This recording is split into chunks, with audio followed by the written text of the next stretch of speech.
As our role model, we would like to pick Nelson Mandela. As a leader, South African President Nelson Mandela demonstrated remarkable leadership qualities, including advocacy for peace, powerful presence that disarmed enemies with his smile, high level of forgiveness, positive thinking, ability to see the big picture, focus on goals and mission beyond himself. Nelson Mandela, or his real name Rolihlahla Mandela, was born into the Madiba clan in the village of Wizo, in the Eastern Cape, on 18 July 1918. His mother was Nakohi Nasokeni and his father was Kosi Makayiswa Gadla Mandela, principal counselor to the acting king of the Tembu people, Togitaba Dalindiobo. Now, only memories remain of Nelson Mandela, who died on 5 December 2013. I would like to pick one of his quotes, which is, "Do not judge me by my success, judge me by how many times I fell down and got back up again."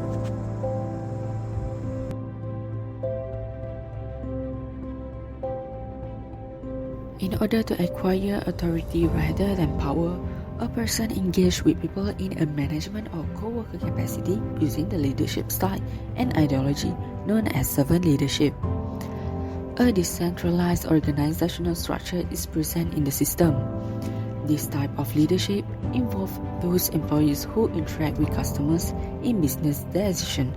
Because they are more familiar with the customer, these personnel are more equipped to decide how to keep existing customers and win over new ones.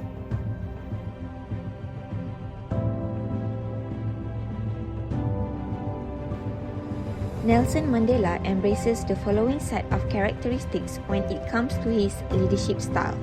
First, charismatic. During the 20th century, Mandela became a most influential figure who led the fight against the apartheid in South Africa.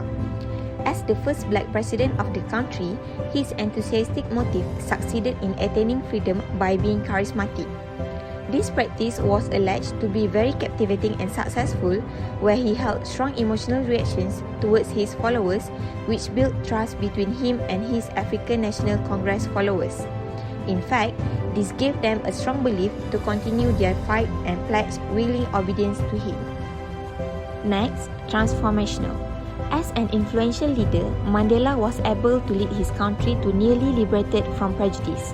As a significant leader, he elevated his followers' consciousness by appealing to their higher values and ideals, even encouraging many to educate themselves, as it would be the key to success. In 1952, Mandela opened the first African legal practice together with his partner, Oliver Tambo, where he was the volunteer-in-chief of the campaign, traveling across the country to raise people's awareness and organize confrontation to prejudice regulation. Also, he succeeded in promoting the Freedom Charter that was also adopted by the ANC. Last but not least, inspirational. While Mandela was the leader of the Congress, he inspired his people by helping them understand the values and importance of his visions. He encouraged them to develop their own understanding of what is important for the country, like the fight for equality by eliminating racial discrimination. This inspiring leadership has contributed to helping the country with overcoming the apartheid and developing it into a stable modern democracy. In his speeches, while traveling every part of the country, he inspired and convinced people, adding that he could do something to overcome the apartheid confidently. At the same time, he also warned the people not to be overwhelmed by the ruling class and do not strike back physically or verbally no matter the hassle was. This has clearly shown that Mandela practices servant leadership styles as he seeks to involve others in decision-making, strongly based in ethical and caring behavior, and enhances the growth of workers while improving the caring and quality of organizational life.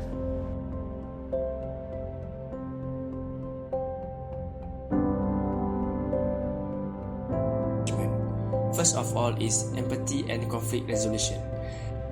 Workers in crisis tend to be less productive and more stressed out, which is why it's crucial to handle problems quickly and with care and understanding. Servant leaders learn the process of active listening to aid in conflict resolution, which means making sure that everyone is heard. When the details from all sides are acknowledged and understood, it is easier to find a resolution through cooperation, which in turn creates a more pleasant workplace. The next point is loyalty. By reducing employee stress, servant leadership can enhance employee loyalty and avoid high turnover rates.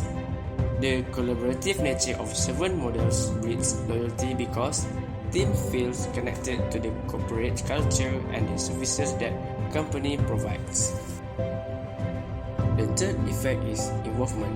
Again, servant leadership is about collaboration which hinge on the involvement of every person in a team. While not every worker will bring the same skill set to the project, each is valuable to the overall objectives of the business.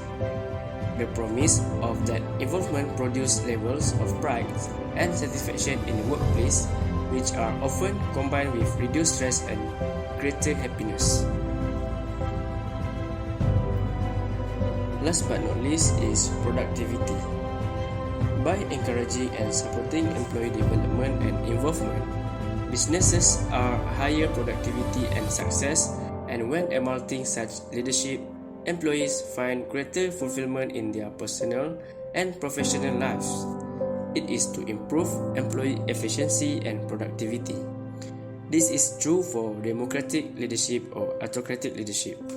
Efficiency and productivity are still important under the servant leadership model, but it is just crucial to foster the development of each team member decision-making skill, communication skill, and big picture thinking.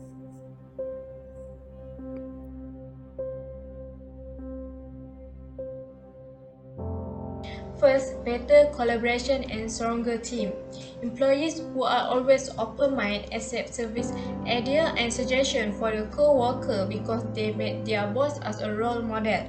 As a result of that attitude, who will automatically transform into employers who are work in a team more effective. Next, positive work environments. When a leader demonstrates and helps people work towards some objective, the atmosphere and interaction in the workplace tend to be better and more confident. Moreover, employees' commitment, trust, and loyalty. Empower of employees under the paradigm of servant leadership can lead to alignment between their own goal and the guiding principle and mission of the organization itself. If a leader can analyze that ability and uniqueness of each of his employees, it can provide a better opportunity to achieve their own potential and creativity. Operating meningitis is found in companies with high continuous employees engagement and profit up to 3 times better than competitors without such a culture. Besides that, creating organization ability. Every lower-level employer will be always support the service leader. This is because they support pupil decision-making, carry out more responsibility, and have a lot of knowledge and resource need to be their job based on their situation, and they can react and adapt quickly. Lastly, support a culture belonging. If the attitude of leader who treat an employer as special individual, employees will be feel valued, respected, and responsibility by the employer itself. This is also very good way for leadership to highlight the value of team member to the project. It is important in creating a sense of communities.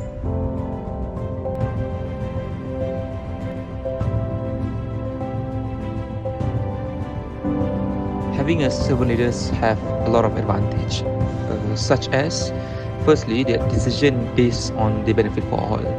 As a servant leadership, you have to think towards your people and customer first before you and your power. Second one is to encourage empathy, just like what my friend has said. As a servant leadership, we must know the problem or anything that burdens our customer or people. So empathy is very important in this part. Lastly, the advantage is to serve the people before yourself, because as a leader, this is what you should do. not only servant leader but all leaders have to do this in the first place.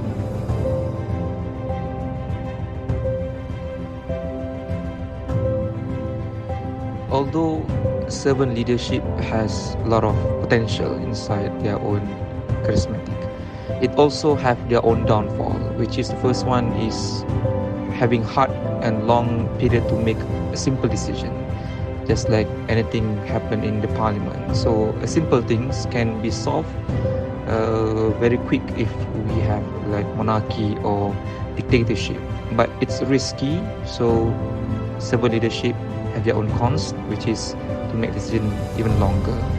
Second one is require training.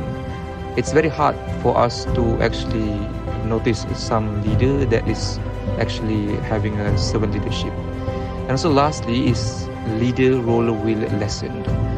Because of this servant leadership has its own downfall, we believe that this kind of leader is really hard to find mostly in this era.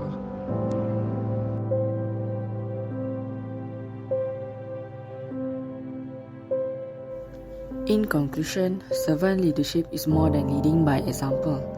As a servant leader, you are setting the tones for the rest of the construction, but you are also actively serving your employees. Thank you.